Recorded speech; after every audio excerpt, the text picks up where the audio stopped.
طب ما انتوا بتعرفوا تطلعوا اللي مالهمش لازمه ترندات اهو.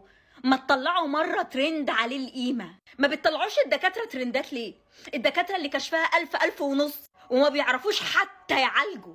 الدكاتره اللي عشان تحجزها تحجز قبلها بخمس ست شهور، اللي هو لو انت مريض اصلا تروح له جثه.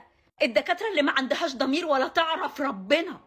الدكاتره اللي عشان تدخل لهم تدخل لخمس ست مساعدين علشان يشوفوا هل انت حاله مؤهله وتستحق انك تشوف الدكتور وتقابله ولا لا. يعني تبقى دافع كشفه وكمان مش من حقك تقابله.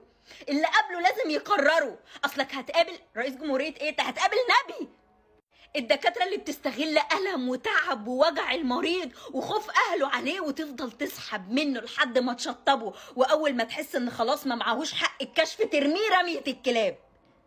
الدكاتره اللي بتكتب ادويه معينه وتحاليل في اماكن معينه واشعه في اماكن معينه حتى لو المريض مش محتاجهم، عشان في الاخر يروحوا يسافروا فرنسا ولا ايطاليا ولا امريكا، او يجي لهم الظرف اللي فيه الكام الف جنيه على العياده بالليل.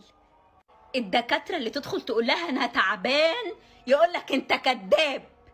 انا دافع كشف عشان انت تعرف انا مالي، مش عشان تكدبني او تقولي بيتهيألك ولا تستهون بألمي ولا تعبي. مش عارف تشخص قولي معرفش، روحي لدكتور تاني، شوفي حد تاني. انا مش تقول انت كذاب، مش تقول له انت بتستعبط. الدكاتره اللي بتدخل معاه شماشرجي ماسك الساعه علشان المريض لو اتكلم كلمتين زياده يقولوا له يلا يا دكتور وقتك، وانت طالع ياخدوك يحاسبوك على ثمن العمليه ويشوفوا هياخدوا منك كوميشن كام.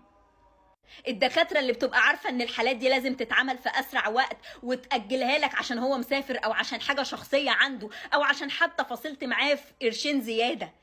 الدكاتره اللي مفيش في عيادتهم كرسي عشان المريض يقعد يرتاح عليه وياخد راحته في الكلام وما ينساش هو عايز يسال الدكتور في ايه. الدكاتره اللي بتقعد تحجزها بعد شهور وكشفها بكذا وكذا وكذا، ولما تيجي تروح الاستشاره تدفع كمان كذا، ولو اسبوع عدى عليك تدفع كشف تاني، وملهاش واتساب ولا بترد على تليفون ولا تعرف توصل لها. يعني انت لو في مصيبه توصل لرئيس الوزراء ولا انك تعرف توصل للدكتور. الدكاتره اللي جايبه ناس بتدفع لها فلوس بره عشان وانت داخل تقول لك التعليمات، اصل الدكتور بيتعصب بسرعه، اصل الدكتور بيتخنق، اصل الدكتور ما بيعيدش الكلمه مرتين. ليه ان شاء الله؟ ليه ان شاء الله؟ مين في الدنيا وظيفته الثلاث دقايق ب1000 و1000 ونص؟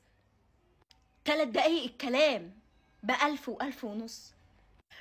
الدكتور اللي بيبقى عارف ان الحاله دي ما يقوس منها، والمراكز الطبيه اللي بتبقى عارفه ان الحاله دي ما يقوس منها، ويفضلوا يسحبوا من المريض ويسحبوا ويسحبوا لحد ما يخلوه يبيع هدومه، واول ما يلاقوه خلاص مش قادر يقولوا والله ما نعرفش، خلاص ربنا اراد واحنا عملنا اللي علينا. طب ما كان من الاول